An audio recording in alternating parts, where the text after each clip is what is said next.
And thank you for joining Atlassian's earnings conference call for the first quarter of fiscal year 2025.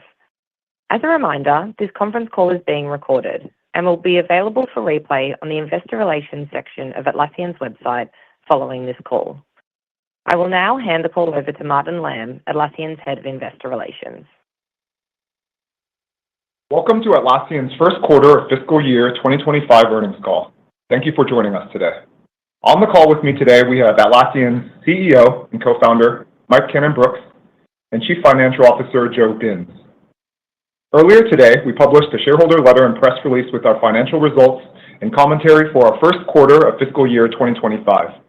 The shareholder letter is available on Atlassian's Work Life blog and the Investor Relations section of our website, where you will also find other earnings-related materials, including the earnings press release and supplemental investor data sheet. As always, our shareholder letter contains management's insight and commentary for the quarter, so during the call today, we'll have brief opening remarks and then focus our time on Q&A. This call will include forward-looking statements. Forward-looking statements involve known and unknown risks, uncertainties, and assumptions. If any such risks or uncertainties materialize, or if any of such assumptions prove incorrect, our results could differ materially from the results expressed or implied by the forward-looking statements we make. You should not rely upon forward-looking statements as predictions of future events. Forward-looking statements represent our management's beliefs and assumptions only as of the date such statements are made. We undertake no obligation to update or revise such statements should they change or cease to be current. Further information on these and other factors that could affect our business performance and the financial results is included in filings we make with the Securities and Exchange Commission from time to time, including the section titled Risk Factors in our most recently filed annual report and quarterly reports.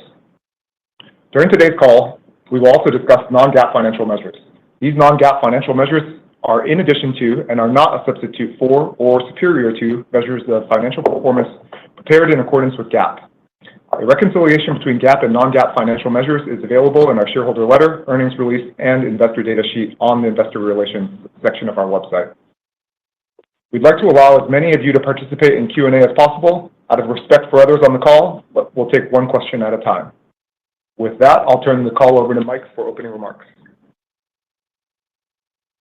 Thank you all for joining us here today. As you've read in our shareholder letter, FY25 is off to a good start. We're fresh off our Team 24 Europe event in Barcelona, where we heard how customers like Vodafone, Lloyds Banking Group, and Mercedes-Benz are leveraging our products in powerful ways to drive team productivity and deliver superior service. We are really energized by the excitement from our customers and partners in response to the innovation that we're delivering. Over the last few months, I've met with dozens of CIOs and CEOs from our largest customers and listened to the challenges that they face. Technology is increasingly becoming critical to the success of every single organization. And with a platform that now spans software, IT, and business teams, I think Atlassian is uniquely positioned to break down the silos between those teams through our system of work. If you're interested in hearing more about the system of work, we are always innovating here at Atlassian. Check out the Loom I just posted to our IR website to give you all a sense of how Loom works and give us any feedback on how you liked it. AI, of course, is also going to play a pivotal role in how work gets done. With the power of our R&D engine and more than 20 years worth of data and how teams plan, track, and deliver work, we have incredible competitive advantages in the AI era. And we're not just marketing AI, we're shipping it. We've made Rovo, our newest AI-powered product, generally available for all customers just 5 months after announcing it at Team 24 in Las Vegas. Rovo is delivering differentiated value to our customers through our powerful teamwork graph, allowing customers to unlock their existing organizational knowledge at ever-increasing scale and pace. We also continue to thread our AI capabilities throughout the entire cloud platform with Atlassian Intelligence across premium and enterprise editions of all our existing products. This is driving increased customer adoption of higher value editions and, of course, driving migrations to the cloud. To build on this momentum, we've introduced Jira Product Discovery Premium, Compass Premium, and Guard Premium, adding even more advanced and enterprise-grade capabilities to our newest cloud offerings. And lastly, with our increased focus on serving enterprise, we introduced Atlassian Focus, the newest product in our enterprise strategy and planning solution. This continued product innovation is paving the way for our largest and most complex customers to unlock incredible value from the Atlassian Cloud Platform. Our customers understand that the ultimate Atlassian experience is in the cloud, and are increasingly expressing their desire to adopt our cloud offerings. The progress we're making against our top strategic priorities of serving the enterprise, delivering on AI innovation, and empowering teams to work better together with our system of work is resonating incredibly well with our customers. We look forward to building on this momentum in order to seize the incredible opportunities that lie ahead of Atlassian and make further progress on our mission to unleash the potential of every team. With that, I'll pass to the operator for Q&A. We will now begin the question and answer session. If you have a question, please press star followed by the 1 on your phone. If you'd like to withdraw from the queue, please press star followed by the 2. Your first question comes from Kash Rangan from Goldman Sachs. Please go ahead.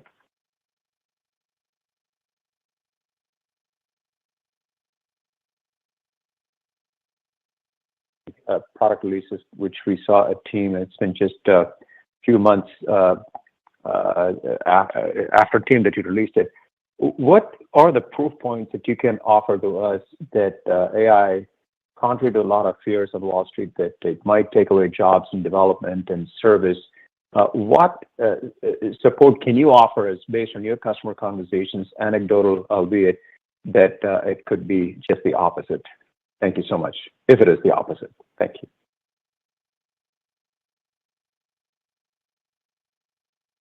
Hi, Kash. Yeah, I think I missed the start of that question. I think it was largely around the AI product releases and the proof points we could offer behind that. It's a very thoughtful and totally relevant question. Look, I can tell you in terms of both. Let me step back. We have a two-pronged AI strategy, as you're probably all aware. We have Atlassian Intelligence threaded throughout our platform for all the existing cloud products that brings AI capabilities to every single product we offer. And we have Rovo, which is a separate product built in and for the AI era. And all of that is now in general availability, and we keep iterating and building on it every single quarter with our R&D engine.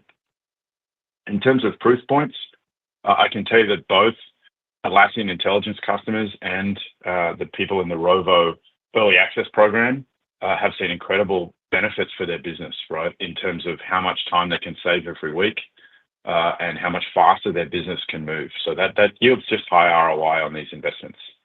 Atlassian Intelligence usage has increased more than 10x since the start of the year. And those customers continue to adopt more of their Atlassian products as a result. They're seeing increased ROI from that. And it's also driving for us not only premium and enterprise edition upgrades, but migrations, which is a big part of obviously our continued evolution as a business. One of the world's largest investment management companies signed an agreement recently to move from data center to the cloud over the next 3 years. It's a huge agreement for us, and cited their primary reasons for moving as Atlassian Intelligence and Analytics. I think in the question, there's an implication that it will do the opposite of take away from jobs, and I think that's entirely correct. I'm a big believer that the amount of human creativity we have is largely unlimited, and AI is a fantastic tool to enable us to get more of that creativity out faster. It will enable the businesses that adopt it and adopt our products to compete more effectively with other businesses, and that will force everyone to have some sort of adoption of this and gain that efficiency. We're certainly not seeing at the moment any seat cannibalization. Again, I would caveat this, it's all, but all we're seeing at the moment is customer excitement, customer adoption. They're playing with these tools and learning how to use them, and really working out how to increase their business velocity in a highly constrained time. So we maintain high excitement. And we do also have a series of elements of consumption-based pricing, as you can see from our pricing of virtual service agents and some of the Rovo and Atlassian Intelligence capabilities. So I think we're well placed for any future that might emerge, but maintain high confidence at the moment about how AI is changing changing our customers and helping us achieve the mission. Super. Thank you so much. Your next question comes from Keith Weiss from Morgan Stanley. Please go ahead. Excellent. Thank you for taking the question, guys, and congratulations on a really solid quarter. So I was hoping you guys could help me with my research process, being completely selfish here. So I made Atlassian my top pick, and my thesis was moving to the cloud is just a better platform for upsell and cross-sell. You guys have a broader solution portfolio, and that's going to help NRR expand. So when we look at the cloud outperformance this quarter, you talked about seat expansions. You talked about migration benefits. Can you help us understand how much of this is just like the environment is maybe stabilized or slightly improving versus how much of this do you think is stemming from now that you're on the cloud platform, that NRR will expand, or now that you're on the cloud platform, the marketing initiatives for upsell and cross-sell are proving more effective? Like, how much of this is driven by your guys' proactive activity versus driven by the market? Yeah, thanks for the question, Keith. I'll start and then Mike will chime in. So just from a high level, we benefited this quarter from a stable macro environment, and trends in our business from Q4 largely carried into Q1. So we did see signs of continued stabilization in our SMB customer segment and low-touch sales channel. Paid seat expansion rates in SMB, although lower than prior year, were stable to Q4, and top-of-funnel health remains healthy. So all of that felt good, and that, a prerequisite for that was to have a stable macroeconomic environment to build on. Enterprise trends overall were also healthy and consistent with Q4. We delivered solid results on annual and multi-year deals, migrations, and upsell to premium enterprise editions of our SKUs. So that was also influenced by the stable macroeconomic environment that we saw. And then the other thing I would say is that we did have really steady sales execution in the quarter, and that also carried through to our results. Mike? Yeah, thanks, Joe. I would say, look, Keith, I don't think you're a very selfish person. I think that's very fair on yourself. The macro is still a factor. There's no doubt about that, right? The companies continue to try to tighten their belts, scrutinize budgets. SMBs tend to be more sensitive to the macro, right? And we still have a heavy proportion of SMBs. So there's no doubt that's still going on. The way we take that is that's the environment that exists. And how we have to execute through that. We have to continue to grow through that. We have to deal with that. We are no doubt spending a lot of time, as we always do, with our customers. I can tell you that our message is really resonating, both the system of work and philosophy of what we're trying to do for their businesses, both their demand and drive to see Atlassian as a strategic partner that's really helping them through that world. And also just the consolidation factor is also working in our favor, which, Joe didn't mention. Increasingly, consolidation onto the Atlassian platform in the cloud is a really great part of it. We're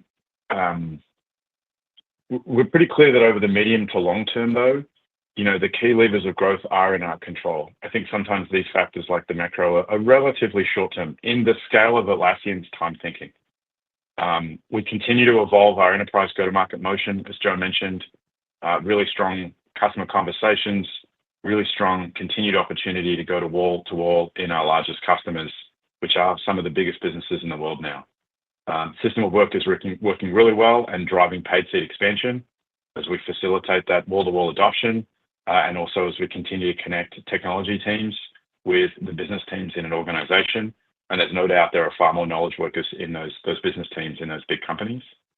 AI, as we mentioned, continues to drive that growth. So it's a whole set of things across migrations, across new customers coming to us for the Atlassian Intelligence capabilities, Rovo driving interest in our ability to connect and consolidate a whole series of third-party products together and provide huge value on top of those. And there's no doubt continued growth momentum coming from cross-selling of our solutions. Obviously, Jira Service Management continuing to power along really well, but a lot of emerging products that we've shipped over the last year or 2 years in Jira Product Discovery, Compass, and Rovo, all of whom have early traction and feedback. It's really encouraging and are at the start of their growth journeys.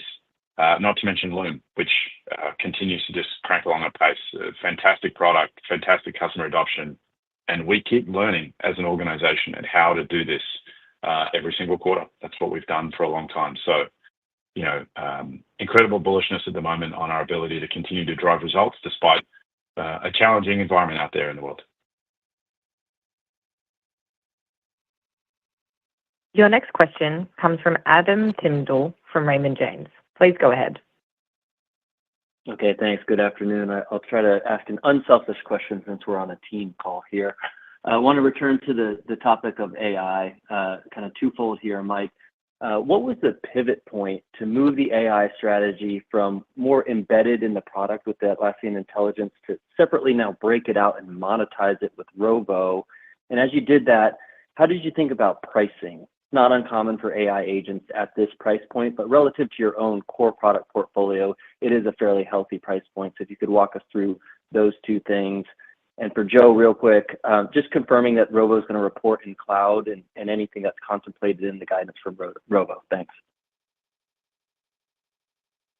I can take that first, and I'll hand over to Joe for the end part of that question, Adam, and appreciate we're all a team here. Look, I don't know I would call it a pivot point per se. I think it's really important. There are two different forces happening here. That's why we think about it as a two-pronged strategy. Firstly, for existing products, Confluence and Jira have been around more than 20 years as products, still growing fantastically well. AI and all the capabilities of the Atlassian Cloud Platform can deliver increased value in those existing products through text generation, through smarter searching, through all sorts of different things that we've built as Atlassian Intelligence capabilities in our existing products. That is not something we're pivoting away from, quite the opposite. We've increased the pace of delivery of Atlassian Intelligence features. The monetization of that, though, is not as a separate add-on product. It's the core capabilities of that product as we learn how to deliver those capabilities better, as we get more of those capabilities and we deliver them at increasingly lower costs, right? We're managing our own margins and costs pretty aggressively on the AI side. And as I said, usage of those features is up more than 10x. And customers reporting great efficiency boosts in their existing use of existing products, which is only good for Atlassian. Their subscriptions for the long term, moving to those premium editions. We're certainly not pivoting away from that with Rovo at all. With Rovo, given those capabilities we've built over the last 24 months in the Atlassian Cloud Platform, given the teamwork graph that we've built over the last 4 or 5 years, we have the ability to build new products we never could have built before. So that's why we say they're products built for the AI era. We could not have built Rovo without AI. It's not an additive thing. It's core to the product, but it is a very different product to the other things. Customers increasingly obviously using chat to talk to all the knowledge they have across Atlassian's applications and their other applications in Google Docs and Slack and GitHub and Figma, et cetera. So this is a really powerful feature set we couldn't have built beforehand. And secondly, obviously with things like agents, allowing them to actually take action, have virtual teammates, increasing the bandwidth of their team and the efficiency of their team. It's not a pivot from one to the other as much as we pretty aggressively investing in both of those two areas in terms of the wonderful tools that we have in Atlassian Intelligence. You talked about pricing. I assume you're meaning for Rovo there particularly, although we have obviously the virtual service agents in Jira Service Management, which also have a consumption-based pricing capability. I think it's important that we continue to evolve and learn about Rovo in terms of the sales strategy. This is an area that's moving pretty fast, no doubt about that. Rovo, though, does appeal to both the SMB and the enterprise segments of our customer base. It is a classical Atlassian application in both sides, the flywheel-driven, large-scale product-led growth motion and the high-touch enterprise motion. We are trying to do both of those with Rovo. We'll continue to learn from customers and adapt accordingly, but the value delivered is very, very large. So while we take a pragmatic approach always to pricing and monetization, I can tell you the early customer feedback, demand signals are strong. The pipeline is ahead of our initial expectations at the moment. So product only released a few weeks ago. Give us some time, but we maintain high excitement there. Joe? Yep, thanks, Mike. And Adam, thanks for the question. Rovo revenue will be included in cloud when we report our results. And as Mike said earlier in the conversation, our big focus now is on driving deployment, usage, engagement, and value with the product across as many customers as possible. So monetization is going to be an outcome of success on those things. So our guidance right now assumes a very modest level of revenue from Rovo in FY25, which we believe is the prudent approach at this early stage of the product. And then we'll see gradual growth and build from there over time.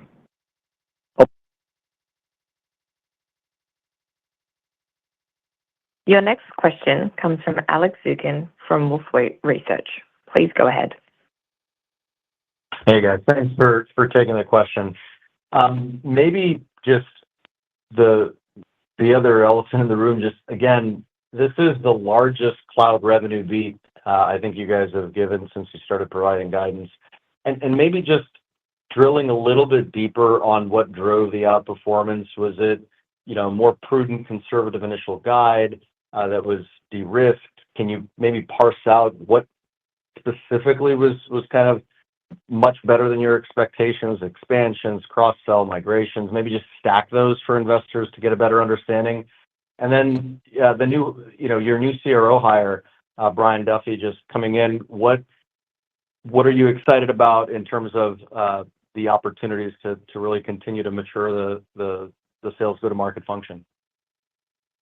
Yeah, thanks, Alex. I'll start, and then Mike will pick it up. So revenue, as you mentioned, in cloud was up 31%. That's in line with Q4, but certainly much better than our expectation of 27% year-over-year growth. I mentioned earlier in Keith's question, trends from Q4 continued into Q1. The variance to our expectation was really driven by two factors. One is better than expected paid seat expansion, and the other is migrations. Some of that is macro related to the question earlier, but some of it is just good execution on our part from a sales execution perspective. All the other growth drivers in this part of our business, whether it's cross-sell of additional products or adoption of high-value additions or top-of-funnel performance and customer retention, those were either in line or slightly better than our expectations going into the quarter. So that's sort of the breakdown we give you on the cloud performance. I think it's a mix of both macro, good sales execution, and then just fundamental health in the business. Mike? Yeah, I would agree with Joe on that. It's a broad scale. He's highlighted a series of different points, but we executed well across a whole lot of different factors this quarter, which is great. But we're pragmatic about the environment we're in and continue to try to do that every quarter. On Brian, look, super excited to have him come join. It's been a big search, very comprehensive, very thorough, spent a whole lot of time. I think the first thing is to learn Atlassian's business. Brian has a great set of experience across a different series of sales motions. As I've mentioned, Atlassian is a very complex company from a sales perspective. We have a large-scale SMB flywheel, product-led growth motion. We also have an increasing enterprise higher touch business, and trying to thread these two machines together is what we do. It's no small challenge. So he's a big learner. I think he'll study that continually and learn how it works from the inside. At the same time, obviously, he has huge experience in driving these sales transformations, in leadership, and he's super excited about the opportunity in front of Atlassian and continue to deliver on that. As we mentioned, we have more than 524 customers that are north of $1 million. Continues to be a very fast-growing cohort from us. Continuing to accelerate that enterprise path and the opportunities we've called out as one of our three big transformations going on in the business as we continue to evolve. I'm sure he will continue to help power that. And no doubt he'll be a big add to the executive team, having public company CEO experience and getting on the team. We're all super excited to have him. So looking forward to it. Your next question comes from Michael Turrin from Wells Fargo. Please go ahead. Hey, thanks very much for taking the question. Nice start to the fiscal year all. A topic du jour, but I think it's useful to go back to it just on AI and Rovo. I want to just give Mike a chance to help level set your view on Atlassian's points of differentiation there versus some of the other agentic tools we're seeing come out across software? And maybe help us also just think through how much of the Atlassian user base this could eventually address over a much longer period of time. Thank you. Well, Michael, you're asking the questions that are going to get me into a lot of trouble here. Look, I think we're massively differentiated in Rovo. I really do. I think we are well ahead in the R&D journey of building a real product that actually lands with customers and actually delivers value that can access today and is built on many, many years of investment. I think the cloud platform, the Teamwork Graph, the Forge technical platform we have to build extensions and add-ons, the Teamwork Graph, as I mentioned, that we've built over many years, which is strongly typed and highly opinionated way of organizing all of the teamwork data that you have. And then we've added on top Atlassian Intelligence, a series of different large language models from many different vendors that we run, and we have great smarts about how we choose which model and why, as well as the extensibility of Atlassian's products and portfolio, combined with a really world-class enterprise search engine that we've built to access that data and get the right data to the LLMs, right? Getting AI features is not the hard part. It's getting the data that you have organized, structured, and thoughtfully managed. It's having a search engine or search capability that can get that data to the intelligence features. And then it's having an extensibility platform to allow those agents to actually take action in ways that are user controlled, so they understand what's going to happen, but at the same time autonomous and able to go and create value for your organization. So massive excitement. That's why you see the excitement in our customer base. A whole series of multi-year investments coming together into Rovo with the Atlassian Intelligence on the top. So a classic example, I think, of Atlassian's R&D and long-term focus over the last 5 to 10 years coming together, and very differentiated, right? I will tell you that in terms of what our agents can do, the breadth of those agents across business teams, IT teams, software teams is very, very strong, and customers are really resonating with it. The amount of things they can do when they start playing, we've seen that in some of our existing early access program customers. And you know what I like seeing is just the delight on their faces when it starts doing things, when Rovo is achieving things inside their business with their own data, with data that comes from Atlassian products and third-party products put together, and then actually taking action and driving business value. It's a super exciting product. It's a super exciting time to be building products, and we have an amazing technical platform. I would say absolutely world-class and be able to do that. So highly differentiated. We've had this journey going for a fair while now. So happy to be ahead. At the same time, practical. We've got to stay ahead. We're going to keep investing to stay ahead on the R&D side, and we're far from done on this. There's a lot more to do. A lot more things coming out. Your next question comes from Fatima Bolani from Citi. Please go ahead. Good afternoon. Thank you for taking my questions. Mike, you alluded to this in the opening remarks and some of the commentary you threaded in some of your answers earlier, but I wanted to zero in on your pricing strategy, specifically maybe Atlassian's more assertive foray into the realm of consumption pricing that is being maybe more profoundly infused in the portfolio. So I'm wondering what the calculus behind the consumption strategy is. We're all aware it can be pretty variable and it's still pretty early days. So we'd just love to get your thoughts on just the strategizing about rolling out the consumption pricing because it's relatively new. And Jill, if you could help us on how you are contemplating how much consumption pricing scales and how it's embedded in your guidance with respect to some of that variability that it could bring. Thank you. Sure, Fatima, great question. I can answer the first part, and I'll let Joe follow on with the second part there. Look, we've had consumption-based pricing in various ways across the portfolio for a little while now. Bitbucket, pipelines in terms of effectively some sort of a proxy on CPU usage because of the amount of builds you run can be highly variable. It doesn't necessarily depend on the number of developers you have. We obviously have storage and a few other areas where we do have pricing capability that bursts up and down. Historically, I would say our consumption-based pricing strategy has been on avoiding overages. So the sort of top 3 to 5% of your customer base that have an order of magnitude more, usage or storage or something else, and just making sure that doesn't hurt the margins on the downside. And that maintains to be our broad philosophy across our 6, 7, 8 consumption-based strategies we have going on in different places. That's more of a defensive strategy, I would say. And ideally, that's where we would like to be in a broad level.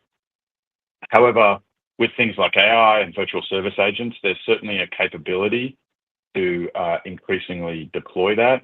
The same thing with assets in Jira Service Management is another area that we have some consumption-based pricing. Largely where we like to take pricing, again, from a philosophy point of view, is to be very customer-driven. Where does it make sense? Where is it logical? Where is it going to scale in as friction-free a way as possible? And where is there a clear value return for what I consume, what I use, and where do I get a clear return for that? And is there a clear ROI to me? I think that's the same strategy that we're employing there. We will learn over the coming year as to how that works in terms of virtual service agents and assets. I can tell you it's we're very thoughtful when it comes to pricing and have been over a long period of time, and I would say we'll maintain that posture. Joe? Yep. Thank you, Mike. To the question, Fatima, about consumption pricing in the financial model, there's a very small and modest amount in the guidance and LRP.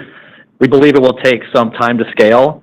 And as Mike mentioned, we don't have a fixed mindset on pricing and packaging, and in the future, we'll be pragmatic and flexible in our approach based on the value we deliver to customers and how we deliver that. So our modeling today is predominantly seat-based when we think about this year's guidance and the long-range plan that we have. So we are taking a very conservative approach to this and seeing how things develop. Your next question comes from Greg Moskowitz from Mizuho. Please go ahead. Okay, thank you for taking the question. Congratulations on a very nice quarter. Mike, for many years now, Atlassian has spent right around 35% of its revenues in R&D, which obviously is much higher than peers. And certainly we've seen some very good innovation over the years, but frankly, I can't recall any period of time that matches what you've unveiled over the last several months or so. And maybe that's just circumstantial, but what I'm wondering is, have any changes been made to how the engineering teams are oriented that helps explain this flurry of product innovation that we're seeing? Thanks, Greg. I appreciate the nice words there for sure. I don't think there's anything structural that I would say we're changing. We've continued to work really hard over the last couple of years on developer productivity. Having a world-class engineering organization, product management organization, design organization is incredibly important to us. And, we have a deep view, as you've said for a long time, that great technology companies that can survive and thrive for decades require world-class engineering organizations. You cannot find one that doesn't have a really world-class engineering organization. We spend a lot of time focusing on what we create, but also as much time focusing on the productivity of that organization. We do spend a lot of time on productivity. When I talk to customers, I spend a lot of time explaining to them how our R&D organization works, how much we spend on productivity, how we measure productivity, both qualitatively and quantitatively. And a lot of our products, Compass is a good example, come from internal tools that we have built over time to drive our own productivity in the modern world of engineering. I don't think that's really changed. It's a continued evolution, a continued growth in the mindset there. The only thing I could probably point to is building a lot of platform componentry takes an awful long time, as we've talked about whenever asked about R&D spending over the years. There's no doubt we've spent a lot of time building our cloud platform, and at some point you can start building products on top of that platform that really show that and leverage that. If you look at Focus, if you look at Jira Product Discovery, even if you look at Rovo building on top of Forge and the Teamwork Graph, we are able with that cloud platform to build, I would say, more mature products faster than we were 5 years ago, more fully featured, and more of the time can be spent on the unique value of the product. There's no doubt about that.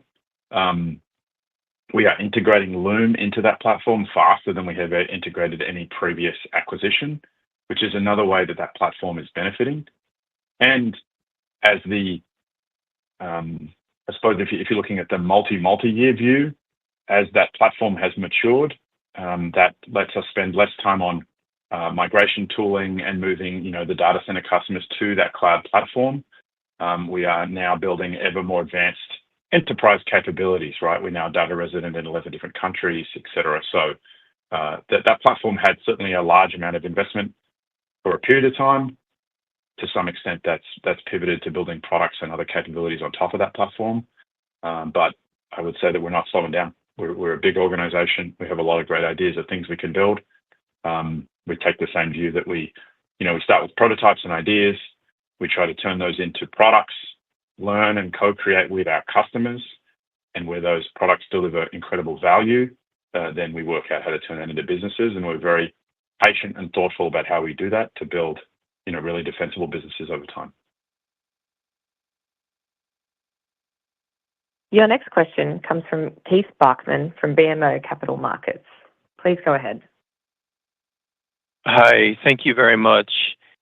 I wanted to focus on JSM for a second, if I could. On your slide deck, you have greater than 55,000 JSM customers. I wanted to try to get some perspective on how do you think your win rates and opportunities have changed? There's a lot of different dynamics underpinning the question, but in particularly seats, which, the seat opportunities based on channel feedback have been limited, but seem to be steadily growing, particularly over the last year. But just how do you think the competitive dynamics are changing? In addition, if you could address, Mike, this was per your comments to a previous question on how AI may be changing the landscape. And the context of my question is really within JSM. I'd like to drill down a little bit on that.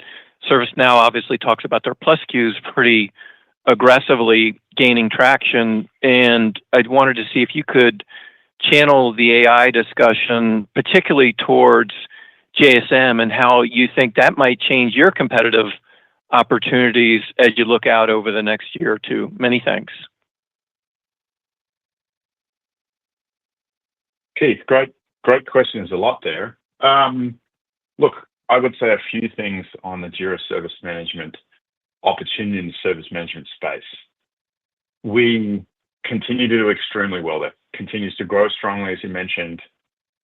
Sales through 55,000 customers. Seat expansion continues well. It's driven by a few fundamentals, I would say. Firstly, an incredible product that delivers incredible value, especially compared to a lot of legacy vendors, where the price to value ratio, we are far and away ahead of a lot of those legacy vendors. That is many, many years of R&D built on top of the cloud platform, built on top of the Jira platform. So there's a reason for that. We continue to expand strongly with JSM, both in the DevOps space. So anyone connecting their IT team to the development and operations teams, an area of huge strength, as you've seen us continuing to embed some of the Ops Genie capabilities in terms of incidents and rostering and alerting, combining JSM and Compass together as a really powerful solution. We are head and shoulders above anybody else in our ability to do that at the moment, and continue to go in the other direction towards more employee service management with aspects of HR teams, marketing teams, and finance teams increasingly adopting Jira Service Management. Incredible time to value, so the ability to start a service function or a service desk and get it up and running, highly configured. Our automation engine is second to none. So the ROI of our service desk is incredibly high. Our AI is a little bit of a cream on top of that. The business was already running really, really well. When you add AI on the DevOps side, we shipped a whole series of AI ops innovations, really industry leading in terms of our ability to use AI to process large amounts of alerts and incoming information and really distill that for the agents to separate signal from noise. And secondly, in virtual service agents, given the strength we have in AI and our R&D heritage, we are outperforming anybody else in our ability to deliver that virtual service experience, both in terms of the number of customers helped and the number of tickets resolved, the number of agents helped, so the ability to make agents operate their job faster, and the ability to close out the high volume of sort of repetitive tickets. We feel really strongly about how we're doing that. We continue to have a whole series of things. It's fantastic to be recognized by Forrester and others for our sort of leadership position there in AI and service management. And I would say that we're not slowing down in that space at all. I know there's sort of continued surprise about, from the Investor Day, the speed of growth of that business continues to be a really strong one for us. We think we're in a great competitive position, and we're only just getting started. Our assets capabilities in building out a modern configuration management database that's graph-based instead of being relational is increasingly adopted by customers for all sorts of workflows and applications within their organization. So lots of super exciting areas to go into besides the traditional DevOps space. So look, lots of customer examples, incredible statistics from customers. So very, very excited about where we sit in the service management space, and onward and upward from here. Your next question comes from Ryan McWilliams from Barclays. Please go ahead, Ryan. Hey, thanks for taking the question. For the larger data center customers that have provided more detail around their plans to move to the cloud to get Atlassian's AI features, do you think the timing of their migration is likely to happen around their contract renewal, or do you think they could start to move more seats over to the cloud earlier with hybrid deployments in the meantime? Thanks.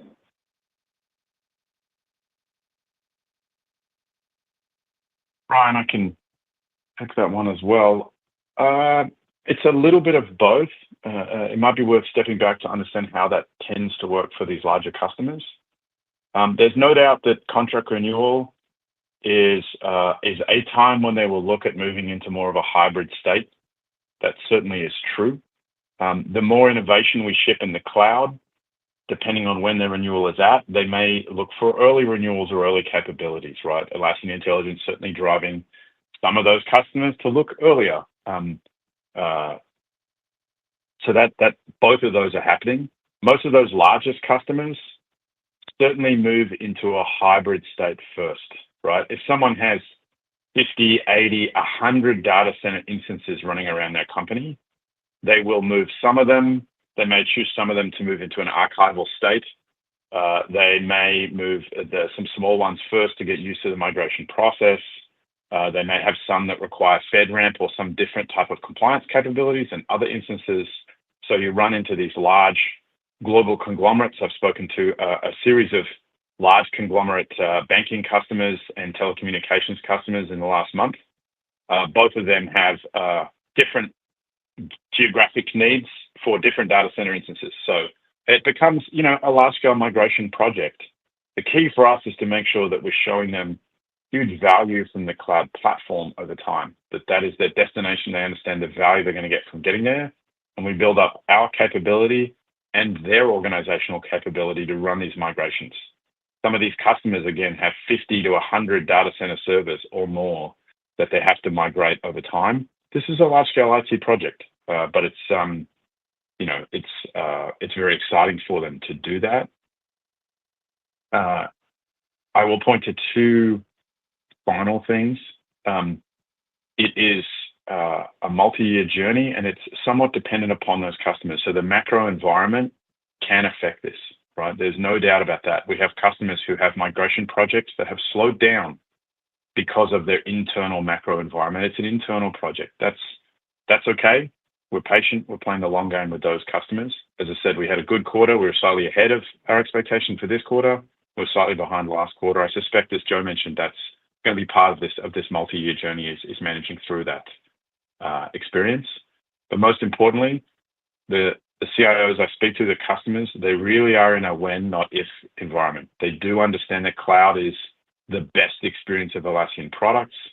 It's their ultimate destination. They see the innovation we're delivering in the cloud. They see that management, that movement. As I mentioned, that large financial services customer that signed a very large 3-year deal for us, they explicitly mentioned that analytics and AI were the reasons that they were choosing the cloud and they were starting on their migration journey. And that's fantastic. It's just up to us to continue to drive that momentum. And then if I could just add one thing, Mike, Ryan, just as a reminder, we are confident and continue to expect data center migrations to make a mid to high single-digit contribution to cloud revenue growth rates over the next 3 years. So that's reflective in the financial model of our confidence around that motion. Your next question comes from Brent Thill from Jefferies. Please go ahead. Thanks. Joe, in the letter, you seem to comment on negative macro factors, and obviously understand Ryan coming in as a potential factor as well. But I guess in your commentary, you mentioned demand was stable quarter to quarter. Andy Jassy at Amazon just mentioned demand's improving. AWS is accelerating. Google saw their enterprise cloud accelerate. I guess, I mean, it seems like in the bigger picture, things seem to be getting a little bit better, but you're being a little more conservative. Anything to read in there? Is that a right view? Maybe just kind of give us your sense of how you're taking a lot of these factors into your guidance. Yeah, it's a great question, Brent. Thanks for asking. We highlighted last quarter that we had taken a different approach to our guidance this year, and that it was a more conservative and risk-adjusted approach than in the past. At the time, we believed this was prudent and the right thing to do given 2 factors. First, the uncertainty we saw in the macro environment, and then secondarily, execution risks related to the evolution and transformation of our enterprise go-to-market motion. Nothing has changed with respect to that approach in our updated guidance for Q2 and the rest of FY25. A few factors there. One, Q1 is seasonally our lowest absolute bookings quarter in the year, so we don't want to read too much into the rest of the year based on performance in Q1. Secondly, macro uncertainty remains with the upcoming U.S. election and regional military conflicts and tempered IT spending outlooks. And while we are super excited to welcome Brian to the team, we are still in the early days of our enterprise go-to-market evolution, and there's a lot of work left to do. So we believed it was the right thing to do 3 months ago, and nothing has changed in our thinking about that. So we've taken the same approach this quarter because both of those factors, macro uncertainty and execution risk, remain as relevant now as they did 3 months ago, in our opinion, as we look to the future. So hope that context helps, Brent. Your next question comes from Jason Celino from KeyBanc. Please go ahead. Hi, thanks for taking my question. Clearly very impressive cloud results. Kind of twofold. With the Q4, did you see any deals that maybe had slipped, closing Q1, or was there any dynamic of, maybe closing some deals or some pull forward ahead of some of these cloud pricing increases that we saw a month back? Thank you. Yeah, thanks for the question. This is Joe. I'll take that one. Just as a reminder, in Q4, we highlighted deal timing landing in the quarter, not deal slips. And I would just point out deal timing was not a factor in Q1 as it was in Q4. In Q1, we saw healthy deal flow throughout the quarter that was in line or slightly better than our expectations. And stepping back for a second, over time, there will be 2 factors that will impact the velocity of our deals with large customers in our high-touch sales channel.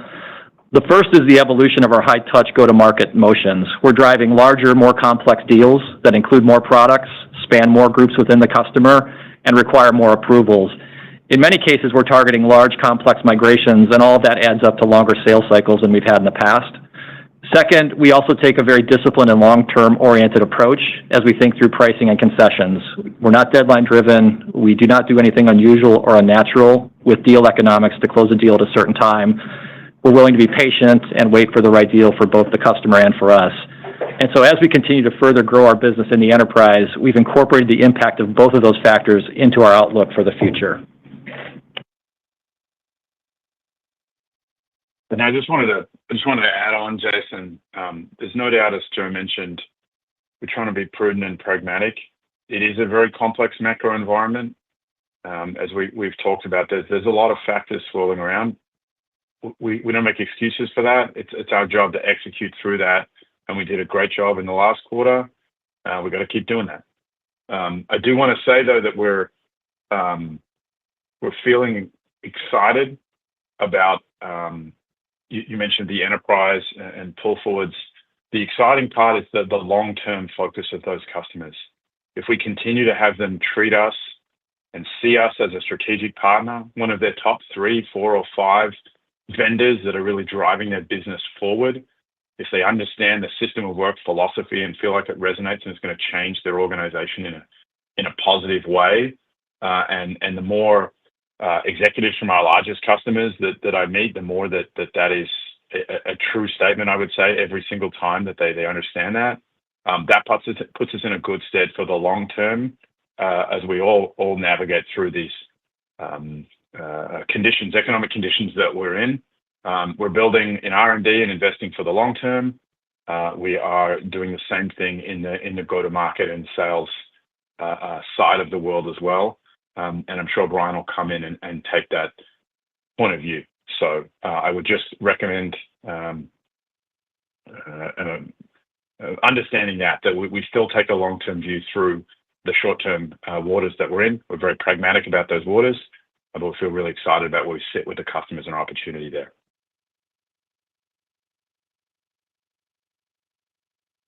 Thank you. That's all the questions we have time for today.